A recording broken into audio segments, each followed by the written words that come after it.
I was born and raised in the Silicon Valley, been in one of the richest towns in America, actually. My father's from India, my mother's from Taiwan. What that means is I grew up in this really strange mix of hyper-privilege and yet immigrant scarcity mindset in the West. We have very individualistic approaches. It's my savings account, it's my current account. The global majority, let's face it, most of the approaches to money are far more collective. It's about community.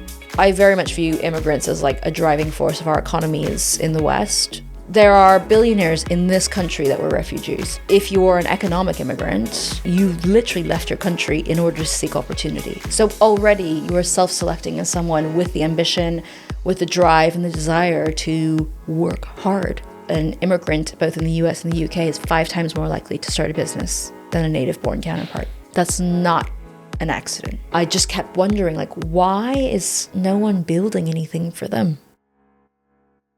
Nina Mohanty is one of those people. I think you're going to listen to this episode and everyone is just going to want to be friends with her. Just so friendly. She's started this incredible tech platform, which is essentially created based on how a lot of Indigenous cultures create and band together to create like communal and intergenerational wealth.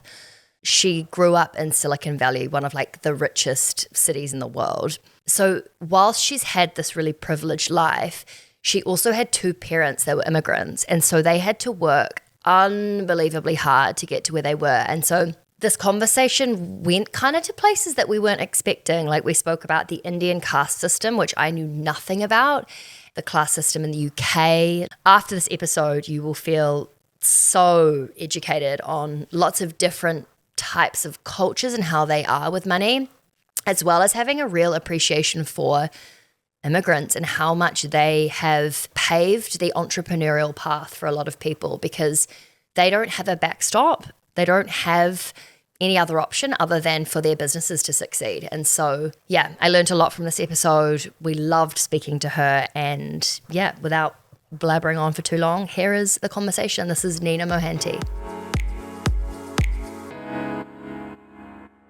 Firstly, welcome. When we both discovered the incredible platform that you've put together, we were like, oh my God. So yeah, really excited to speak to you and wanted to kind of start because Bloom Money is like, it makes so much sense to me that you're the one that started this. And I think that you only see the opportunities or the white space when it's a problem that you struggle with yourself. So before we kind of get into what the functionality is, I'd love to just hear what your money story is, how you grew up, like how your parents instilled money, whether it be like lessons or traditions that are quite different to what perhaps the rest of the UK may have grown up with. My money story spans many continents, though I was born and raised in the Silicon Valley. So I just stepped off a plane from San Francisco, born and raised there. My parents were immigrants. So my father's from India, my mother's from Taiwan. What that means is I grew up in this really strange mix of hyper-privilege. My parents were dot-com boom engineers. They earned very, very well. You know, we lived in a beautiful home. I never really wanted for anything. At the same time, I grew up with this very common immigrant scarcity mindset when it comes to money. And so there's all these tropes within immigrant families, and I've got lots of friends that are immigrant children as well. And so it was things like, you know, back in the 90s, plastic was sturdier. We would keep ice cream tubs and use them as Tupperware again and again and again until those things broke down. Everyone knows like the blue Danish cookie tin, and that's like a common immigrant trope where you're never going to find cookies in it. It's a sewing kit usually. And I grew up going to the bargain bins. We love a good deal, right? And what is the cheapest that we can get something. And so I grew up with this really interesting paradox of, you know, my parents are very comfortable and yet we have this scarcity mindset of there's never enough. We got to squirrel away money. Every single penny is saved. Part of that is because my parents were responsible for households in their home countries, right? And so my dad would send money home. He put all of my cousins through school. And this is a really common thing across immigrant cultures. Is it almost like a community mindset of the money is the communities, not the families? There is, I think, very much. That's a really good way of thinking about it, because part of it is the familial, right, where my father definitely feels this need to provide for, my grandparents when they were alive, for my aunts and uncles and all the rest of it. But even now, he still cares a lot about his village back home and that community aspect of it took a village. And actually, when he immigrated to the US, they almost went around with a kitty and said, everyone contribute to send Mahir to the States to go to school. And everyone contributed a little bit of money so that he was able to go abroad. And so there's this feeling, I think, of actually the community allowed me to be here, and so I'm going to give back. But it's a paradox, because at the same time, I grew up in this very privileged town. So it's like one of the richest towns in America, actually. My best friends were getting like brand new BMWs for their birthdays. And I drove my mom's, at the time I was 16, so 16-year-old Volvo station wagon, right? And I had the oldest car in the parking lot at my high school. And so that actually tripped me into a lot of trouble with debt and credit cards when I entered uni, and I suddenly had free money available via credit cards and decided I wanted to spend it on everything that I wanted, and I wanted to pay full price for everything, and I didn't want to go into the bargain bins and scrimp and save. And so I actually tripped my way into $10,000 of debt. So my money journey has been all over the place. And so that was a whole journey. And then, starting a business, becoming an angel investor in some regards, and my own investment and saving journey has been just ups and downs everywhere. So gosh, there's so much lots of nuance. stories. Yeah. And actually like so much nuance, because I think this strange juxtaposition of I'm so privileged, yet I feel behind because everyone else around me has more, even though I know so many people have less. Like that would be a lot to unpack. Yeah, no wonder you went into debt. Like I feel like I didn't have any of that and I still went into debt.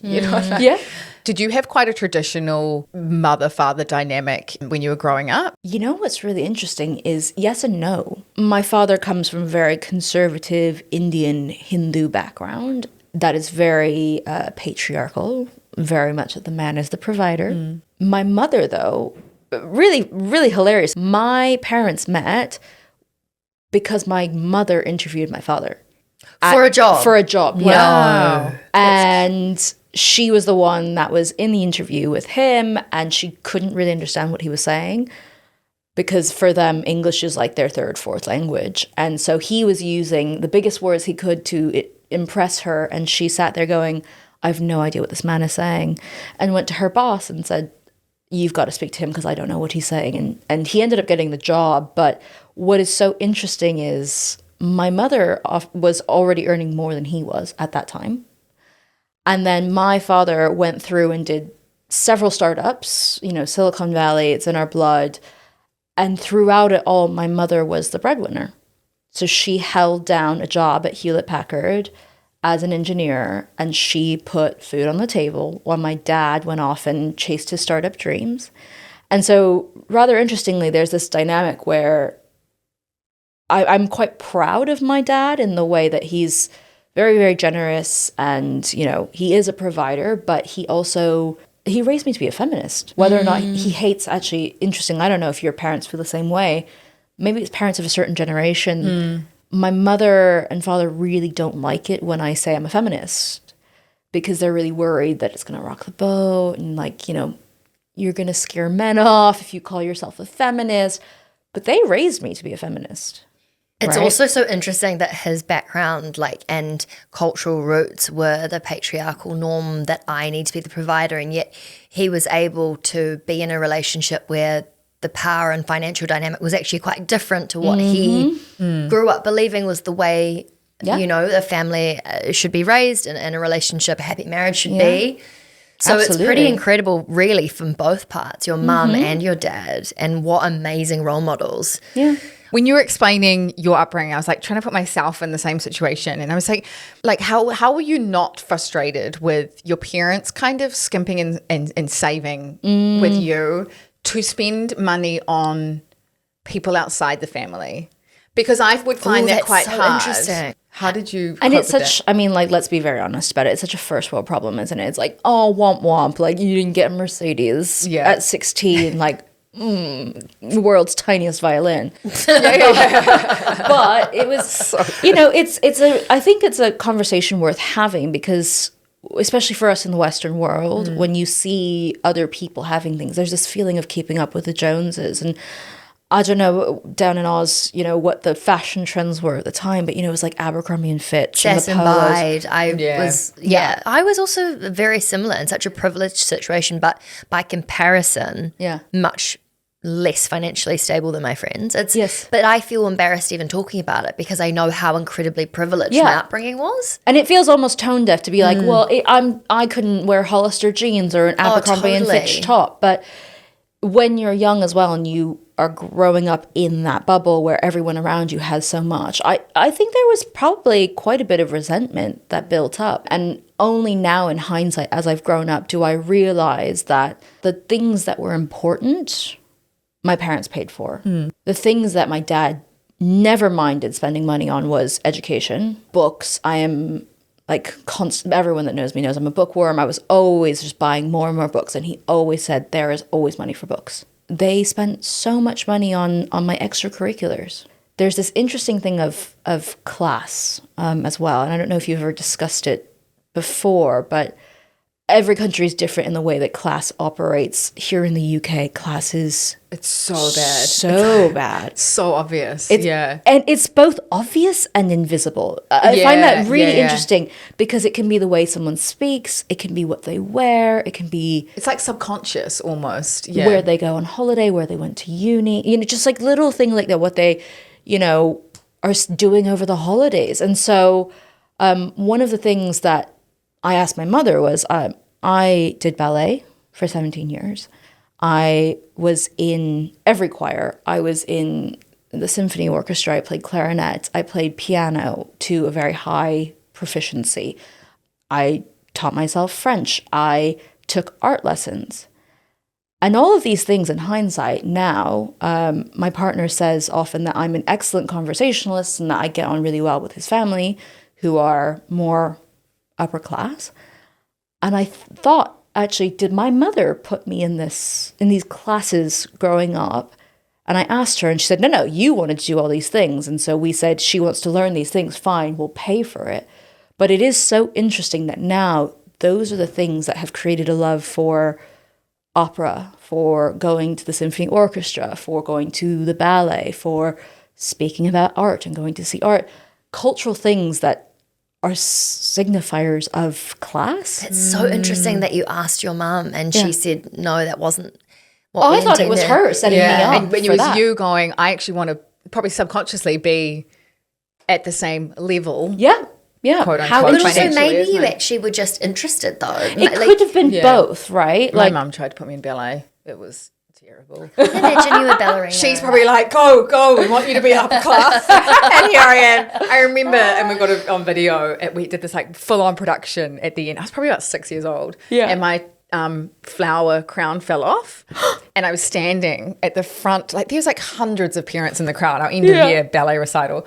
And I was standing there waving it at mum, yelling, Mum. And there's this video. Oh, that's so And I'm cute, yelling it, and mum's like, I'm not coming up on stage. I'm not grabbing your... Yeah. And you were trying to get it I was trying to get it, because I was like, it's falling You're like, off. my flower crown. Mum, my flower crown. And like, she told me she was just dying in the crowd, being like, I'm not going I up don't there. know that child. Yeah. That is not my God. child. And then the teacher came and like took it off me and like sent me back into the... Yeah. Actually, that is amazing. Can I just give a little like, you know, because I also did ballet. Yes. Oh, but you were like a gymnast. Okay, so this is like, maybe my biggest claim to fame Tell me. ever. Tell I me. got 100% in a ballet exam once. Ooh. I know. Look at you. I know. And I thought... What happened? I got too long and no one could throw me in the air. So I was, you know... But also, I mean, I don't think I was very good. I was probably like 12 at the time. But I remember thinking, oh my God, I'm quite good at this ballet thing. And it was like a moment of, I don't know, ballet signified, it was such a common activity that all of our parents tried to get us into. But when I say all of our parents, it is this top bubble that I didn't realize until, honestly, probably 20 years later, that ballet in itself is not something that everyone sends their kids to go into. It's a very common extracurricular, but something that if you're part of the bubble, you're like, oh yeah, we all did that. Well, it's like we learned ballroom dancing. It's this random thing that I was enrolled at before I was like, I think I was like 6. My parents enrolled me in, and it was so hard to get into.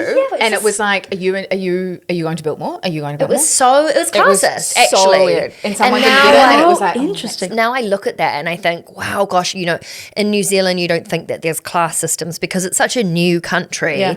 There's not really old money in the same way that there is in the US and the UK. But even small nuances like that are very segregating. There's so many things. I actually would love to ask you about class with regards to Taiwanese culture or Indian culture. Yeah, it's an interesting one because Taiwan is also a very young country, and depending on who you speak to, it might not even be classified as its own country. My mother grew up in relative privilege, actually. In Taiwan, the story is after World War II, during the Cultural Revolution in China, there was this man named Chiang Kai-shek who came and founded Taiwan as we know it today. And then a lot of people that came over and followed him formed what we know as Taiwan today. But my family actually even predates that. I often joke with people, I'm half jungle Asian and I'm half fancy Asian.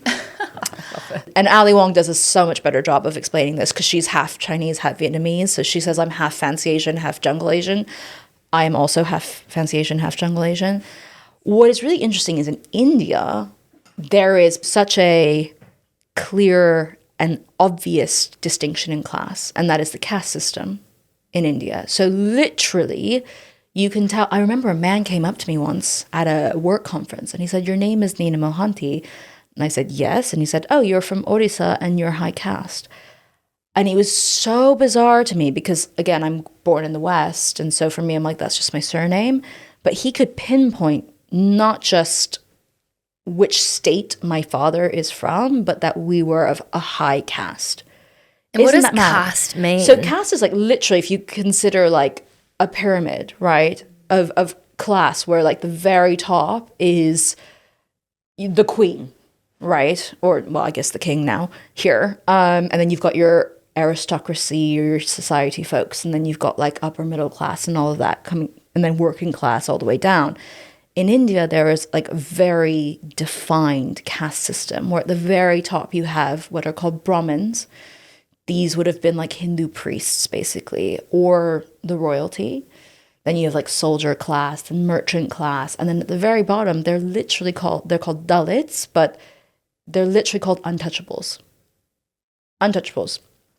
Where even today in modern India, people will refuse to take money, or even if they're giving money away, they won't even touch them because they're worried that this, they'll rub off on them in the way that, we hear these terrible things in the US and Jim Crow South where people wouldn't touch African Americans, right?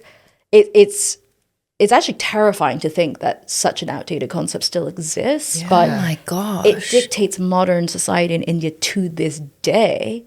Where my cousin, for example, is looking to get engaged with this woman that he met. It's a love marriage because you have arranged marriages in India more often than not. And there was this big tiff about the fact that they're from different castes. Isn't that crazy? And how does that then work or play out?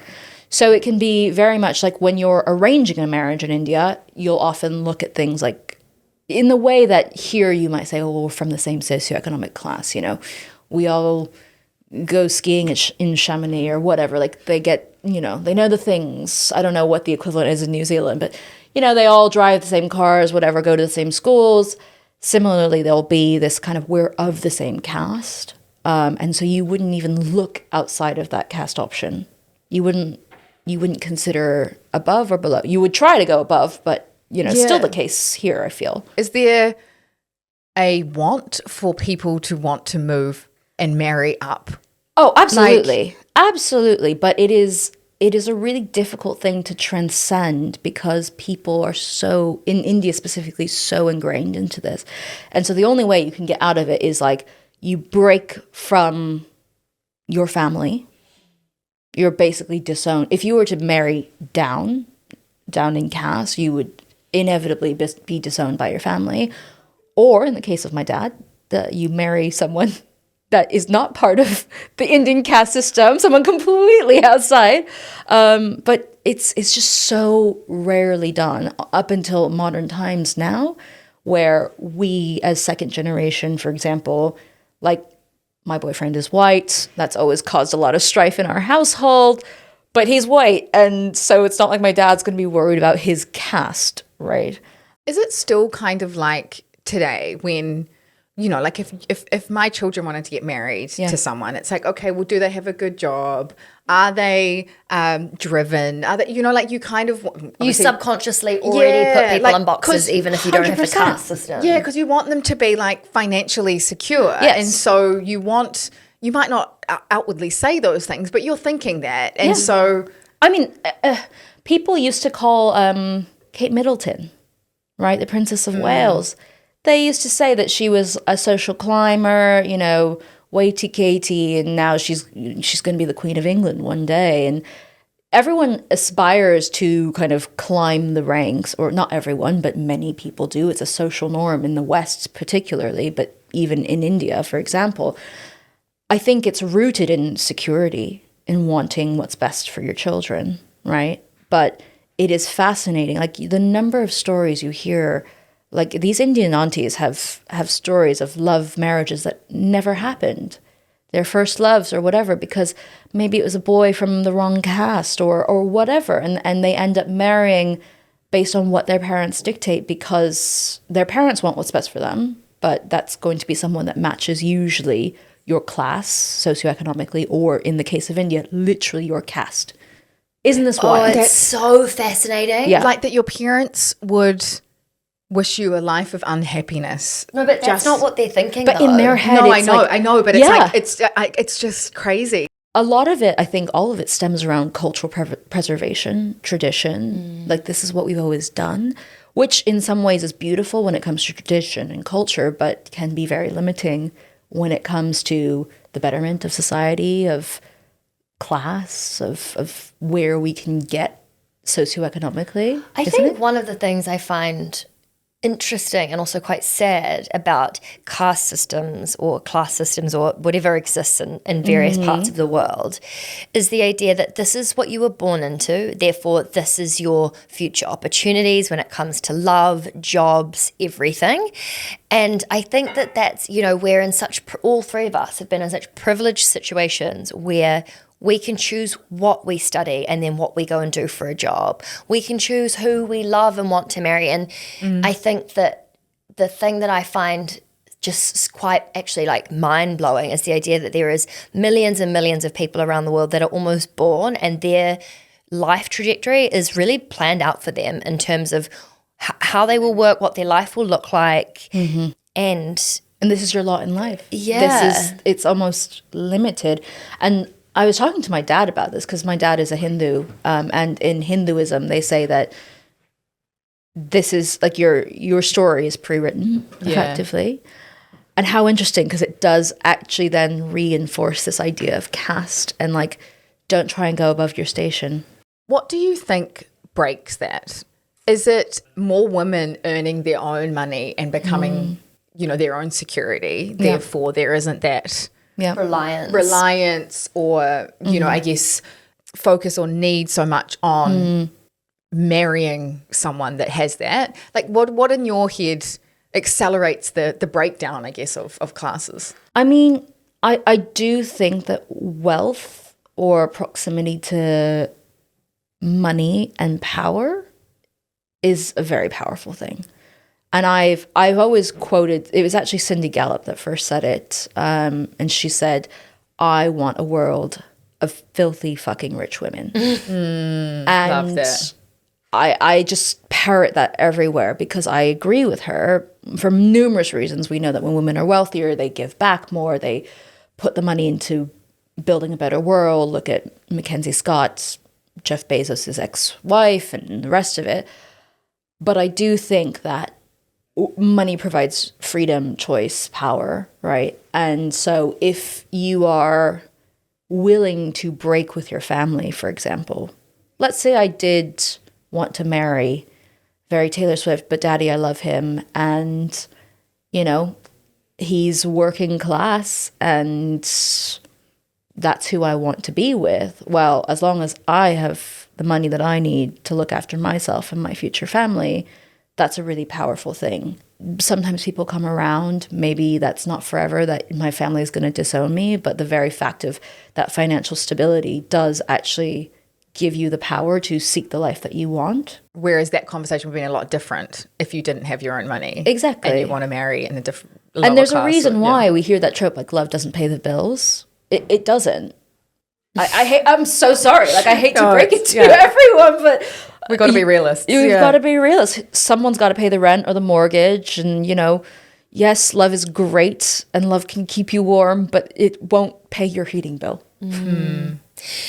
Kind of circling back to your upbringing and the way that you have had such different cultural injections from different elements. When you've grown up in Western, quite probably white environments, you don't get a lot of exposure to the different ways that people think about and interact with money, whether it's on an everyday basis. And I just would love to have insight into that, because it's not the kind of thing I think that's spoken about often in money in general, let alone how that is outside of your echo chamber. So I would love to hear things that you've noticed or picked up on. Yes, absolutely. So I think the first thing is, I'm using the West quite loosely, but when I say Western society or the West, I'm referring to largely North America, Europe, Australia, New Zealand as the West, right?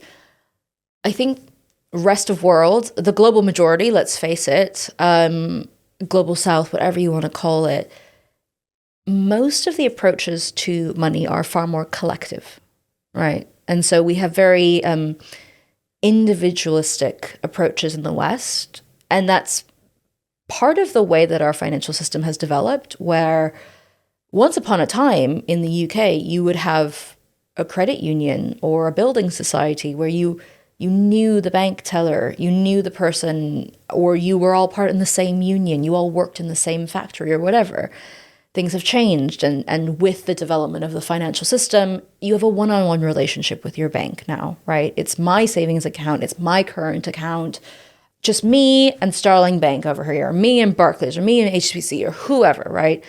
Whereas what I have found so interesting about global majority cultures is it's about community. It's about pooling money together for the greater good. I give the example of my dad, right? And the people who came together and all chipped in so that he could get on a flight to go to the US and do a master's degree in computer science. And that was everyone going, yeah, this boy has promise and we're going to put him on a plane to go and live out that potential that he has. That's so beautiful. Just to pause on that for a second, to think that they all were selfless enough to recognize when money is best spent on that for that person, but also how it will then benefit everyone else. Like, it's just so beautiful. And actually, it's really interesting. The founder of a company in China called Pinduoduo, he had a very similar story to my dad. From a tiny village in China, the village pitched in to send him to university because he showed a lot of promise, very bright young boy. They put him on a train. His parents gave him I can't remember, a dozen eggs or something, and a bunch of cash that they had pulled together from the community. And he's now a billionaire, right? And so it's there's this idea that if we all chip in, we can have a greater good. And you see that in Chinese culture and in Indian culture, but you also see it in Latin American culture and African cultures. There's a reason that, this saying of it takes a village. I mean, it really truly is about coming together. I think what's also very interesting is from my Muslim friends there, and in some Christian communities as well, you have the idea of tithing. And in Islam, it's called zakat. And so it's this idea that part of your earnings go towards doing good. And I think that's really beautiful because it's kind of recognizing that I am doing well. I have this privilege. And so I'm going to just set aside a small amount to give back and give back to my community or to the greater good, as we've been saying, right? We usually say that in terms of like putting away a bit for investing into future you, but it totally should be the fact that there should be future worlds that you want to see future world, and people less fortunate should be. God, why can't we have that coming out of our pay each month? Well, we can, by the though. Government? Yeah, but we could also do it like in terms of the way that we teach people, because I think if you've never been told put aside money for investments or money for future you or for other people, you just don't know what you don't know. And so I think conversations like this is so important, because then it's like, okay, cool. Yeah. Well, we could say, if you want to, you could put 5% of your earnings towards whatever you feel passionate about. And also, it's not even just like an individual thing. Like, there is science-backed studies that talk about the joy and happiness that you get 100%. As a result of giving and being selfless. And if it goes out before you even get it, it's like you don't even notice it. My partner and I in this day and age, it's so easy to set up a direct debit, right?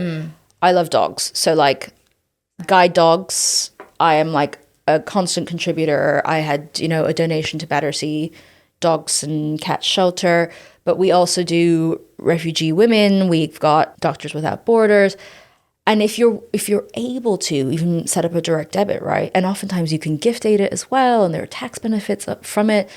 It's just something that kind of is taken away. You don't have to think about it. But I think to your earlier point about greater good as well, you talk about setting aside money for future you. I think that part is something where we don't realize we have a lot of power as well. I think often about the fact that with my pension pot, for example, I have it all with PensionBee. One, because it's female founded. I do know Romy, who is the founder and CEO, and she's incredible. One of like less than 10 women to take her company public on London Stock Exchange. But they also have a particular pension plan that is called, I think, the Future World Plan. And it's all fossil fuel free, and it's all investments that are in line with the Paris climate goals, right? And so I moved all of my pension money into PensionBee and then chose that fund because that is the world that I want to see, right? And if we start moving money away from pension funds that are investing in arms, that are investing in fossil fuels, that are investing in, tobacco or whatever are the ills of this world, then actually there's a lot of power when we think about the amount of money that we collectively have, right? And so there are ways we can do this that are more passive than actively necessarily tithing or that sort of thing. Oh, I feel really emotional, and I'm I feel very selfish. Maybe selfish isn't the right word. I feel hopeful when I hear people speaking in that way, and like just the. But I feel like my money actions have been very selfish. But I think it's okay. Like I think there's a real. I think what happens with money and the way that we learn about it is that. It's that thing, you don't know what you don't know. Now you know it. You can do something about it. And you haven't thought about it in that way until now. So now you can change it. And I think rather than being embarrassed or shameful of the way that we have been, or because you're right, I'm exactly the same. The way that I've been with my money is totally selfish and completely self-indulgent. But I've also come a long way from where I was 3-4 years ago. And I know that there was a lot more money I'll earn in my life, and I can distribute that in a way that's more powerful. And it's it's really, I think it's super empowering to hear the changes that are actually super easy to make, that make a massive difference. And can I just commend you, Vic, on being self-aware enough to say that? Like, there's almost this, Maslow's hierarchy of needs, right? And I almost view the top of that pyramid of self-actualization to be this ability to give back. I think it can be ingrained throughout, as we mentioned, with the direct debit or with tithing a percentage or whatever. But obviously your basic needs have to be met. You got to be able to pay your rent. You got to be able to pay your bills.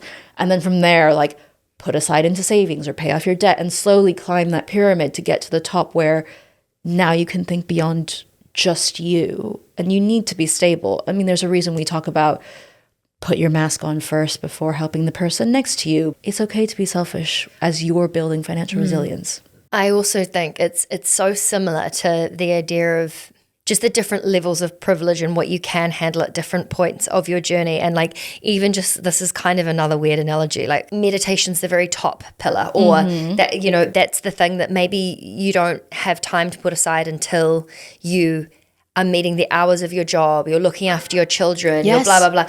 And it's like, it's not to say that you're not aware that's where you want to get to, but it's also being honest with like what you have the capability for right now. And that like goes into very different parts of our life. You can't all, and I love that. I love the idea of working towards it, because if you're in debt, you shouldn't be contributing to other, you really need to be paying that off first. And so it's meeting yourself where you're at and 100%. And knowing then also where you want to get to. Yeah. At Bloom, we talk about this a lot. We're building so that each person can build wealth for themselves, so they in turn can invest it into their communities, right? And that is so important. I really want to get into Bloom. Yes. Because I'm very excited Yes. learn about that. Well, it's quite a good preface from just talking about this and moving into how it even came about. What was the journey into Bloom? And like, was there a specific moment or period of time where you were like, okay, this is a problem I need to solve? How much time do we have? Honestly, I would love to sit here all day long. I'm so Just engaged. And we're yapping. Just We're go yapping. for it. Please yap as much as you like. So Bloom was born out of a number of things. One, so I guess the word we use now is operator. I'm a fintech operator and have been for a very long time. I started my career at MasterCard, then had the opportunity to go work for Ann Bowden at Starling Bank and help launch the current account there. Did you work at MasterCard in Silicon Valley? No, I worked for MasterCard here and in... Big fangirling. And in Vienna. I know. I just went for a meeting there, and we had to scooter from one side of the campus to the other, and I was like, they get to ride scooters. I was like, so sorry. Yeah, no, they are hilarious. I worked for MasterCard in London and in Vienna, then went to work for Anne at Starling. So incredible to like launch a literal bank account, female founded as well. Went to an open banking platform called Bud, and then most recently was at Klarna. So fintech is what I do. I build financially regulated products. It's what I do best. And a number of things happened. The pandemic happened. I think like many of us, we were sitting at home, those of us that were privileged enough to not be, you know, going to work and frontline workers, and really thinking about, who am I building for? And I realized I was building for the same person over and over and over. And it was people that are pretty much like us, right? Who are doing well, who have money to spare, disposable income. But I started to think about, actually, if we have all of this technology, how do we use it and harness it such that it can actually benefit more people and the people who really need it? And in that case, it was really looking at immigrant communities. I mentioned before, you know, I'm an immigrant here, as you ladies are, but my parents are also immigrants. And I started to get really frustrated as to why, when it comes to these communities, especially people who are working class, low to medium income, there's not really many options for them. And do you mean options as in the fact that we just spoke about how they have more of a kind of community element when it comes to money? That, as well as most of, when you're looking at immigrant communities, there's a million ways to send money abroad, right? There's Wise, there's MoneyGram, there's Western Union, there's Nala, there's so many different remittance companies. And it's great that they're doing what they're doing, but actually there's more to life than just sending money home, right? And I think often about my own parents, and to our earlier conversation about my dad, yeah, he was always sending money home, but he didn't really have that many options or the education, the financial literacy to know I should put money aside for my own children, for their futures. And actually, it was my mother who received secondhand information from my aunt who had immigrated before her. And she and her husband had a financial advisor, and they started passing on like, hey, you should open this account for the kids, right? And here, open in the States, there's financial advisor was advising both people. Yeah, exactly. And they were like, there's this account called a 529. That's the tax code in the States. It's a tax efficient fund for education. So my parents put money into that, and that's why I graduated without student loan debt, right? And so part of this was this realization that actually some of it is actually no one's building the product, but also some of it is also lack of awareness, especially if you're new to a country. Yeah. It's like not knowing what a stock ISA is here, like an investment statement. Yeah. And if you just moved here, why would you know what that is? No, yeah. And then you've just started investing and then you're actually paying tax on that. And it's like knowing those little things that are country specific. Yeah, exactly. That can really help you in the long run. So that all mixed together, plus this real need for me, when we look at immigrant communities, I'm hyper aware of the aunties that are cleaning offices or the guy who drives the bus. And during the pandemic, I was volunteering at the Nightingale Hospital, and it was astounding to me that overwhelmingly the nurses and doctors I was working with and volunteering with were immigrants. And so I very much view immigrants as like a driving force of our economies in the West. And I mean, globally for sure, but I just kept wondering, like, why is no one building anything for them? And what would that even look like? And so I'm actually a very risk-averse person, fun fact. And I went to a few other companies and I said, can I come build this with you? I didn't actually want to start my own company. And I went around and shopped it around and people were like, interesting, but not really for us. And I never, ever, ever thought I would be a founder myself. And it just got to the point where I was working at Klarna at the time, earning well, sitting behind my laptop, cushy job, and kind of was like, you know what? I had my wall was covered in Post-its. I was like, you know, that Always Sunny in Philadelphia meme where the guy's got like the red string out, and I was like, this connects to this and this. Almost like CSI. Let's find the movie. I was like, oh my gosh, like it was very like, whoa, this is overwhelming. And one day I just woke up and was like, it's time. So I sent in my resignation. They were shocked. You know, even I sometimes am like, why did I do that? Like I really miss having a stable page. Yeah. I mean, it's definitely hard, but also if no one's going to do it and you're the only one, then it's like sometimes you have to be super brave and just take the risk. And like, you can also go back to those jobs do you know what I mean? It's like, what's the worst thing that could happen, really? Exactly. I would love to hear why it's such a huge opportunity and why, particularly for immigrants, there's so many financial burdens. And like, I know that sounds so privileged, but just the basic understanding of why it's so important to help support immigrants get back on their feet financially. And absolutely. So I think the first thing is, you know, the political rhetoric in the Western world is, these immigrants are coming, they're taking our jobs. But the fact of the matter is, especially in Europe, we have an aging population. We as women are earning more, doing better, getting married later, choosing not to have children. And so actually our replacement fertility rate is actually declining.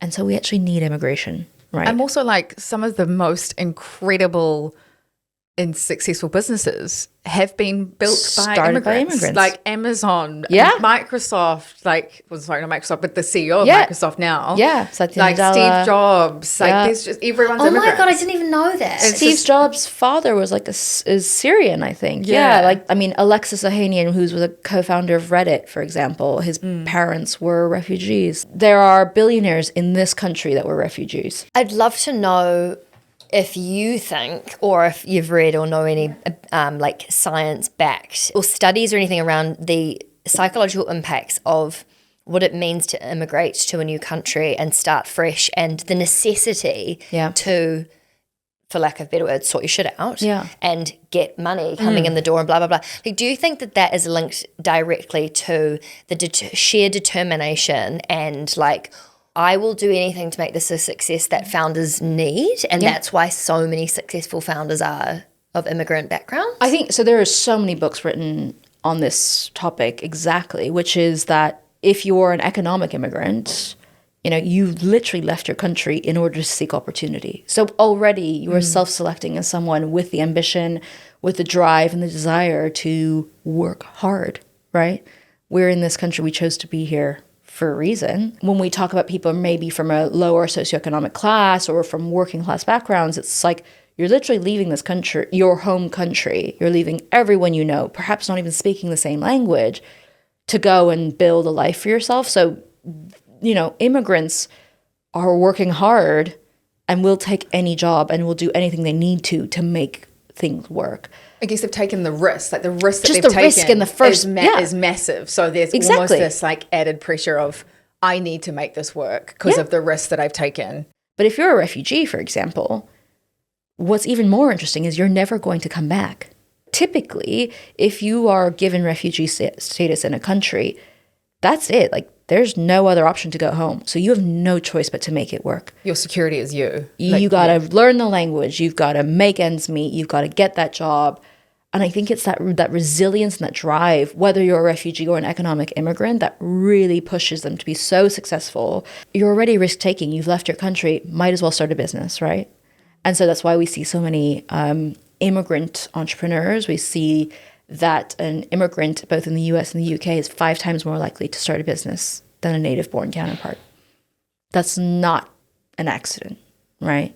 Also, what you said about that, if my community had banded together to send me to school, university, another country, I would feel so much pressure. There's the pressure, and then there's also probably the extra motivation that this is beyond just me. Yeah. But also that idea of there's the greater good. There's that kind of community mindset of I can do more than just buy myself a beach house. This is going to be something that reverberates into many different families, which I imagine is just like such a different motivation than when it's you, yourself, and maybe your parents. Yes. We often talk about generational wealth, but you often talk about intergenerational wealth when it comes to immigrants. Can you just explain what that means, what the difference is, why it's so important? Yeah, so I think when I talk about intergenerational wealth, I mean, generational wealth is fantastic, and I very much view that as passing on to the next. The reason I bring up intergenerational is actually this idea that we all are sharing the same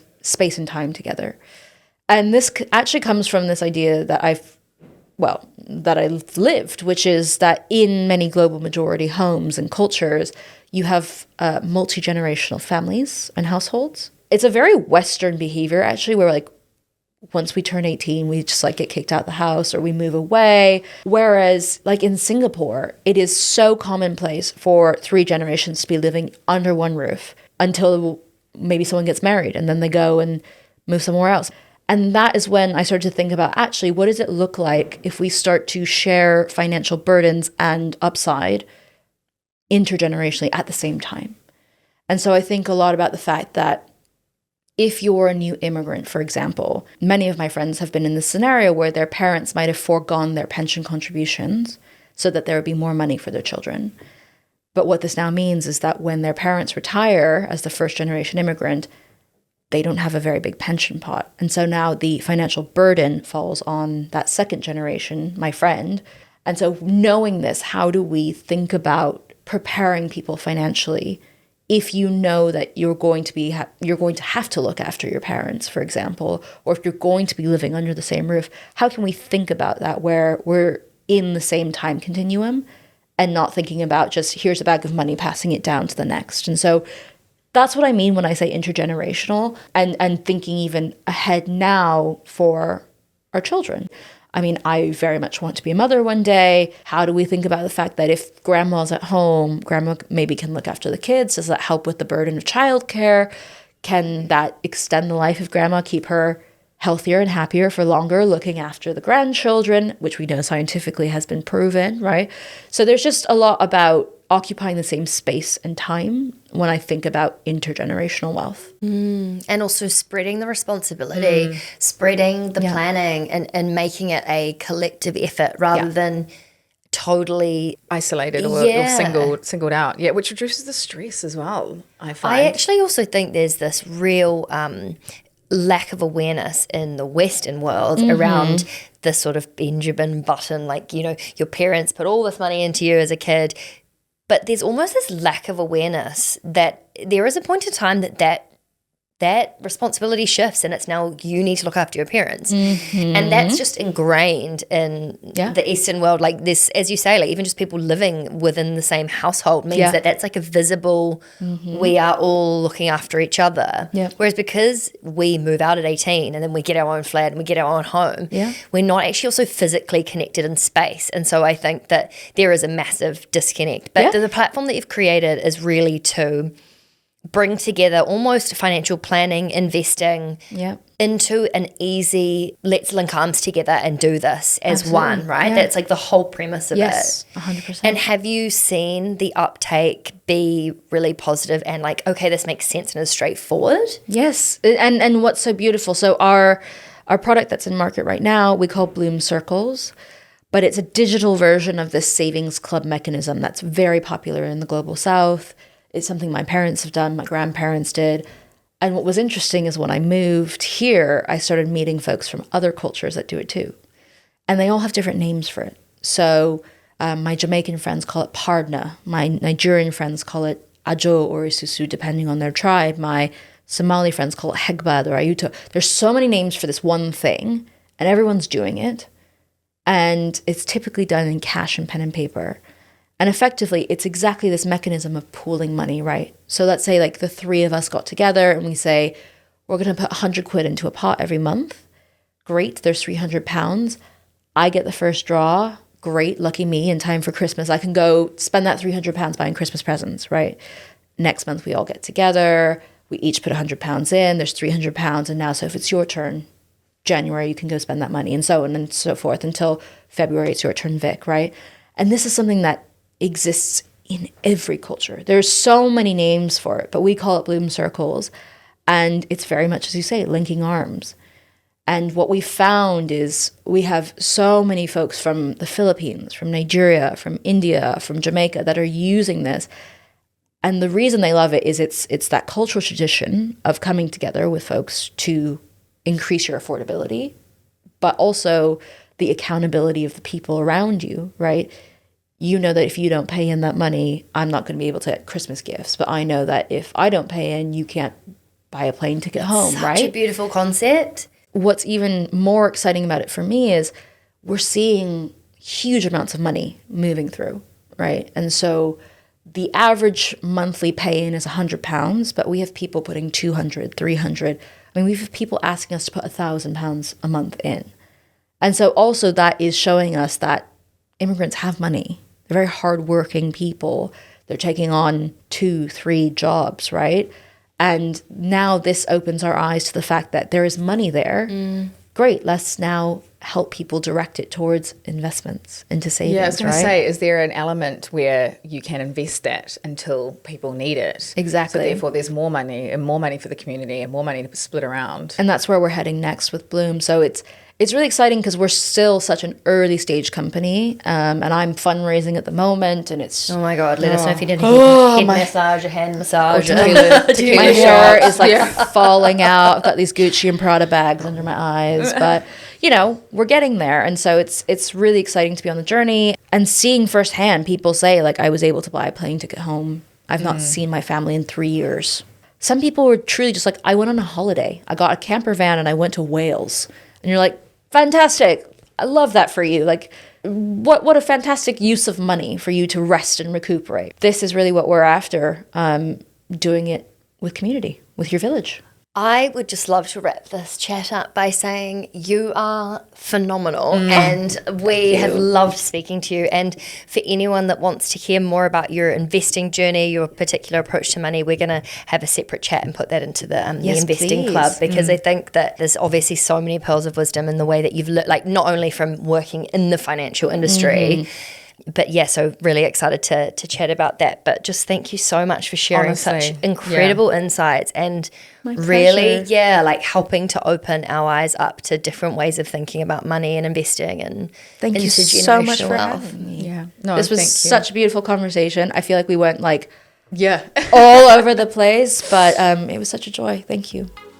Thank you so much for listening to Raising the Curve. These conversations are designed to teach you everything you need to know to be better with your money, from saving to investing to talking with your friends about your salaries, all of that stuff. And if you like what you heard, we would love if you could please hit subscribe wherever you're listening and leave a comment. Let us know what you thought about the episode. And it only takes 1 second and it would really make our week, our month, our year.